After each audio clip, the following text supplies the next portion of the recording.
Judd, well done. 4-3 win over Jimmy Robertson. Bit of a grind, but I guess you're just pleased to get through and into the next round. It's tricky when you go behind early on, best of 7. At 1-0 I played a good shot the blue, split them up, ball goes and you're 2-1 down. So you're bang under pressure early on really, you can't make any more mistakes. So it's never a nice feeling, you're constantly on edge. You obviously don't want to go out so early on in the tournament. So it was a bit of a battle, but last couple of frames when I got my chances I took them. And Jimmy put up a really good fight there as well. Yeah, he scored quite heavy when he got his chances. So there was the odd ball missed here and there, but from what I've seen, no one really played that well apart from Ronnie. Ronnie played brilliantly, so it's a bit tricky out there. So you just got to kind of be patient, try and stay in the tournament as long as possible. We spoke at the start of the year in the summer, and you said this season, you want to just enjoy your snooker, you want to go out there and play your own way, play your own game, and perhaps not get bogged down as much. When it is a bit tricky like that tonight, can you enjoy it? Can you sort of find ways to enjoy it? Not really. It's always pleasing coming through a decider. I lost the close one in the last tournament, and I've won quite a few already this season before that. So I think it definitely brings a different pressure. You take a lot of satisfaction over sort of, it's kind of a 50-50 shot in decider. You take a lot of satisfaction out of a good record in them, and it's kind of make or break your season time in the deciders. If you can get through the sort of the scrappy games, get through that decider, a lot of the times people go on to win the tournament, or at least put yourself in a position to do that.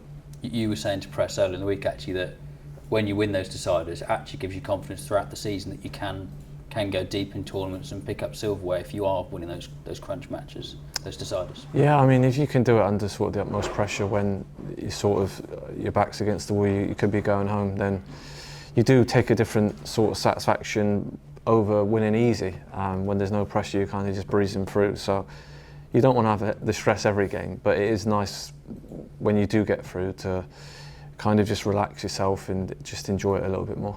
In terms of looking at perhaps records and landmarks, the world number one is something that you're not perhaps going for at the minute, but Ronnie O'Sullivan, Mark Allen, Luke Brissell, they're the three who are going for it and can get there this week. Is that something that's still on your mind? I mean, Stephen Hendry said recently on our podcast he feels like players like yourself should be still trying to achieve that. Isn't it an important title for you to be sort of world number one? It's always nice. It definitely, for me, brought a sense of satisfaction.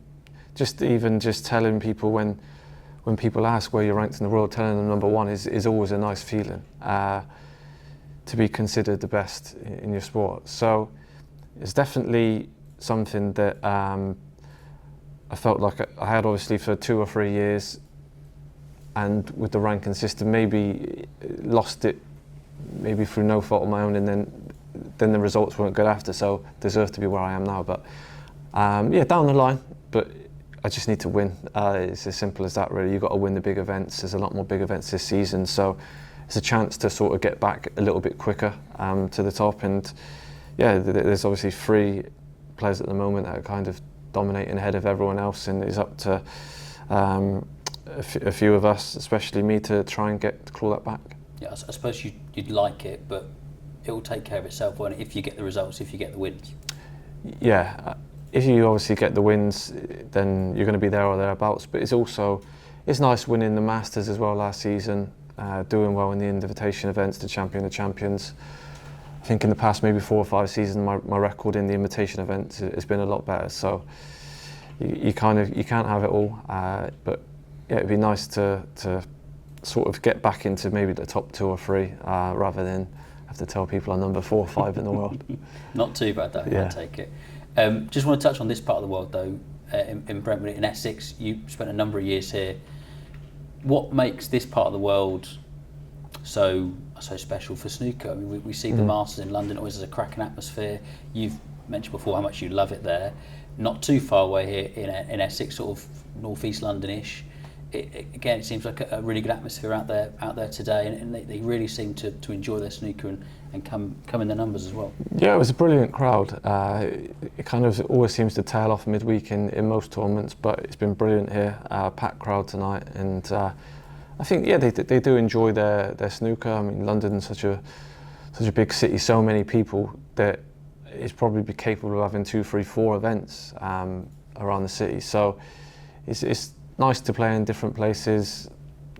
Lived sort of nearish by for 10 years of my life, and it's nice not to sort of have to put the sat nav on when you come back here. You recognise everything. So yeah, you get to see sort of a few familiar faces that I used to see a lot when I come down here, and it would be nice to sort of the crowd down here gets a bit more involved, and is something that I seem to thrive off of.